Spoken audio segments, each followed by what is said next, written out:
What's up, YouTube? Hope everyone is doing good. Hope everyone is doing great. Now, as we know that the launch of the Yezdi Roadking Adventure is just around the corner. So let's take a look at what all are the positives and what all are the negative of this motorcycle. So first, let's take a look at what all are the pros or the positives of this, right? So to begin with, this motorcycle gets an all LED headlight. Again, compared to the Himalayan, this would definitely have better illumination, and at the same time it also gets these circular LED blinkers, which again will have better illumination than a stock normal halogen bulbs, right? This is one plus point. Second thing is, and the most strong point of the Yezdi Roadking Adventure, is the engine. Now, as it is known that this motorcycle is going to have the engine derived from the Jawa Perak.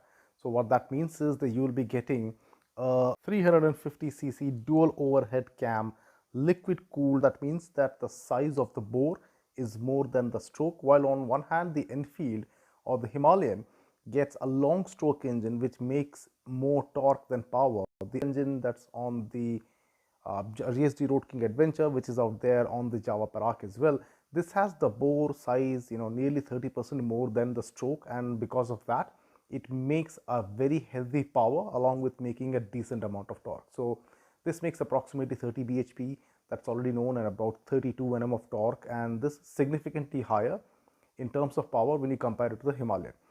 And being a liquid cooled engine, this engine is expected to run a lot more cooler than the Himalayan. And where it would help is when you're off the road, suppose you're tackling bad surface, you're doing some off-roading and stuff, the motorcycle usually stays in lower gears, like maybe first or the second gear.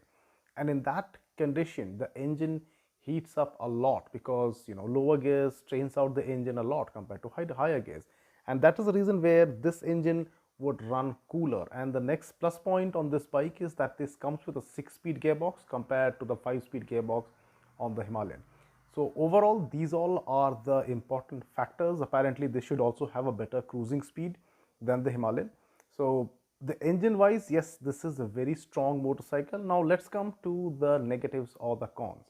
Now the biggest negative on this motorcycle that would work against it is its looks. So apparently, I mean, it's very evident that they have just kind of replicated a tried and tested product, that is the Himalayan, and they have added little bit of change here and there. For example, for the fuel tank and the engine casing as well as the exhaust. Again, they cannot copy everything, right?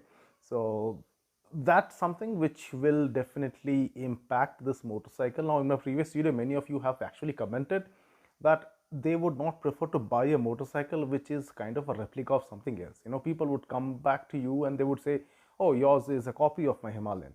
So this is something which is pissing people off really, and I'm quite sure that the designers at ESD, they could have used or utilized this opportunity to design a much better product than just simply copying and pasting things which out of something which is already there in the market and doing a very good job.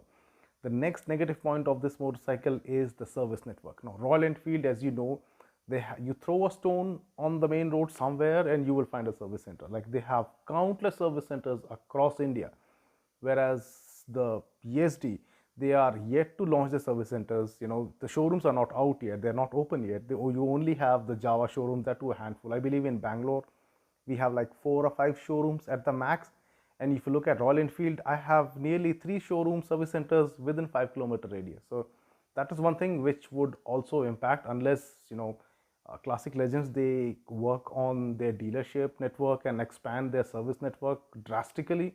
This is going to be something which will come back to bite them.